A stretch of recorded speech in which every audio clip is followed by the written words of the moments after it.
This is the intro. Yes, George Miller, the director of the iconic, action-packed, heart-pounding, edge-of-your-seat Mad Max movie franchise in Fury Road, is also the director of the children's film Babe, Pig in the City. Don't get me wrong, Babe is still very much a kid's movie, with its heavy narration, heartwarming soundtrack, and cheesy dialogue and characters. But at the end of the day, it is, after all, a film very much directed in the style of George Miller.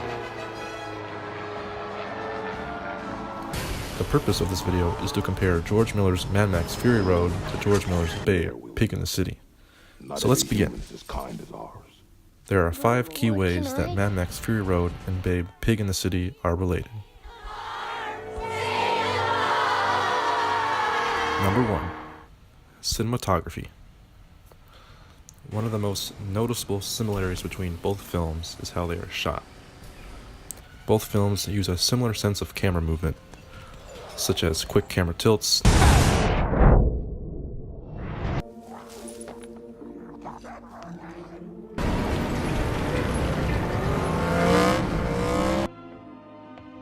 dolling in and out of subjects,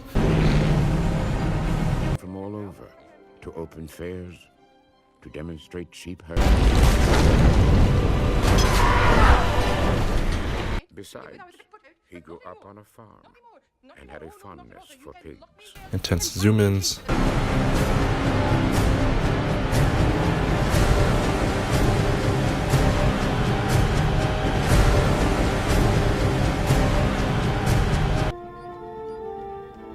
Sometimes we discover our talents only through necessity.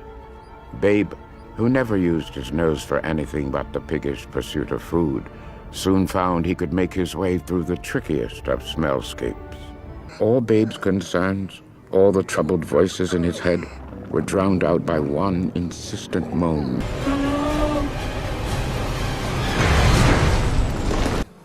low-angle shots, I'll go lock up. All right.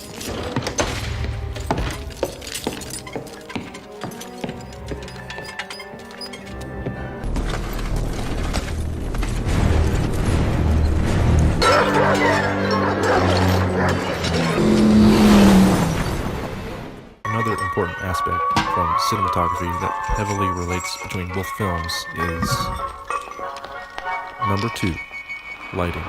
Keep them occupied till we Or get better the yet, necessary. hard lighting. Both films use powerful forms of lighting, causing their faces to appear very bright on certain sides, ultimately creating hard shadows in other areas of the frame. Not only is this lighting present when characters are outside in the sun, but it is also noticeable when inside as well. The reasoning for this use of lighting could strongly be related to the fact of depicting these films in a way that states that both films exist in a world of complete fantasy. Just like the cinematography, the lighting in both films is just as influential in creating a mood. Number 3, editing. One of the things that stood out the most when comparing both films was none other than post-production. If you remember the very beginning of this video, you could probably tell how similar both action sequences were. We count 3 war parties.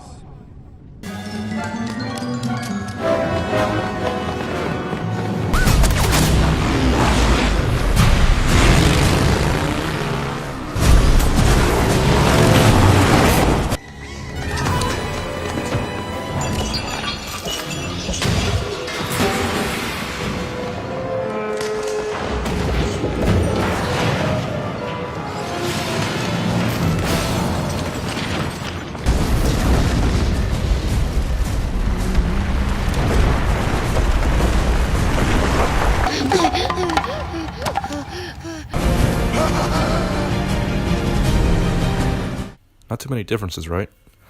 Who would have thought the editing of the action scenes of Fury Road could also be seen in Babe? Let's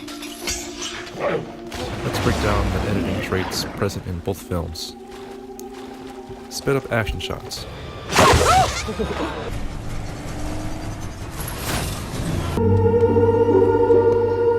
Something broke. Lots and lots of quick cuts.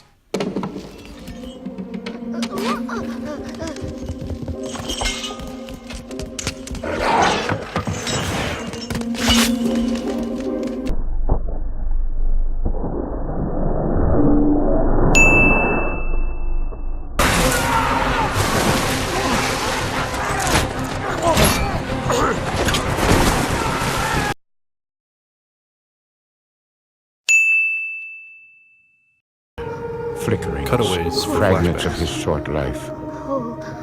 The random events that delivered him to this, his moment of annihilation. Stop running, Max! Stop running! You let us die! You let us die! You let us die! You promised to help us!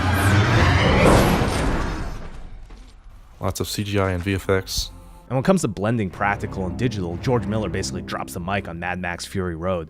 What's interesting here is that when you look at this visual effects breakdown, there's a lot of CG still happening. I mean, these backgrounds, those canyons. Here, they're taking practical footage of other cars to add back into this shot. Once we acquire the images into the computer, we have to go through a very, very detailed tracking process where we match computer model to the live action animal and track all of the animal's body motion as sort of the basis for our animation. Oh, good evening.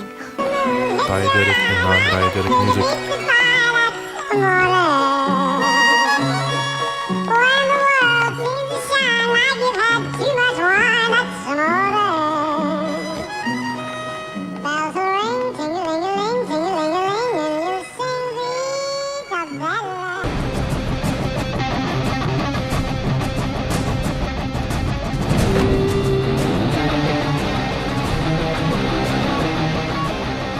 Number 4. The film's world.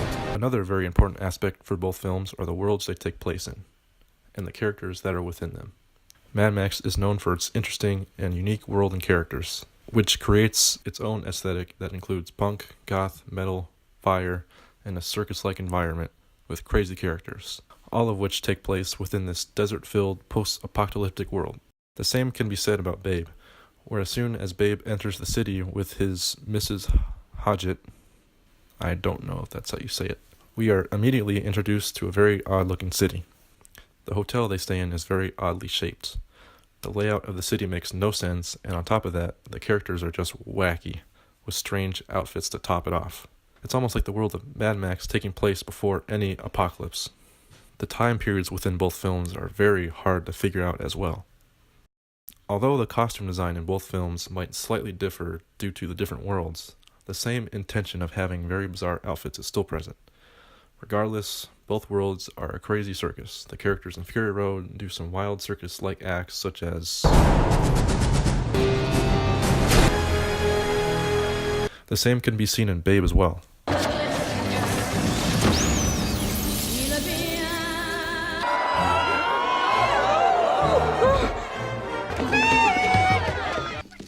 Number 5. Events within the plot.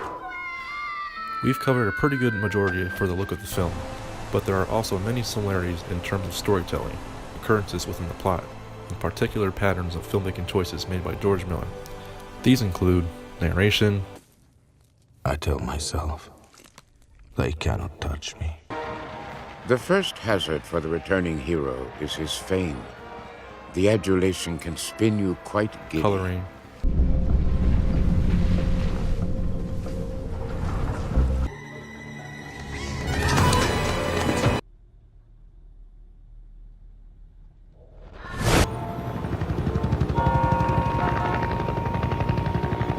Holding onto moving cars.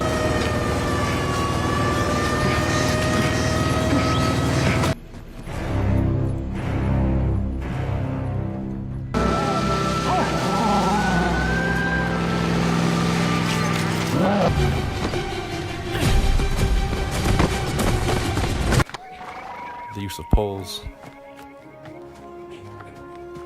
Even before her author's misfortune, Echoing dialogue. Fleelick? Huh? What happens when going to the green place? This stupid green place. We don't even know. Outcasts turning into heroes.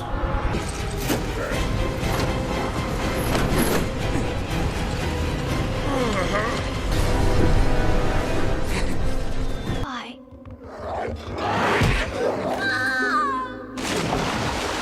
Whatever the pig says, goes. Anyone hostile to the notion? Conclusion. All in all, Mad Max and Babe are proof that a director can be successful crossing genre boundaries. Hopefully more directors and filmmakers in the future won't be afraid to cross genres and challenge themselves. Because George Miller, for one, proves it's possible.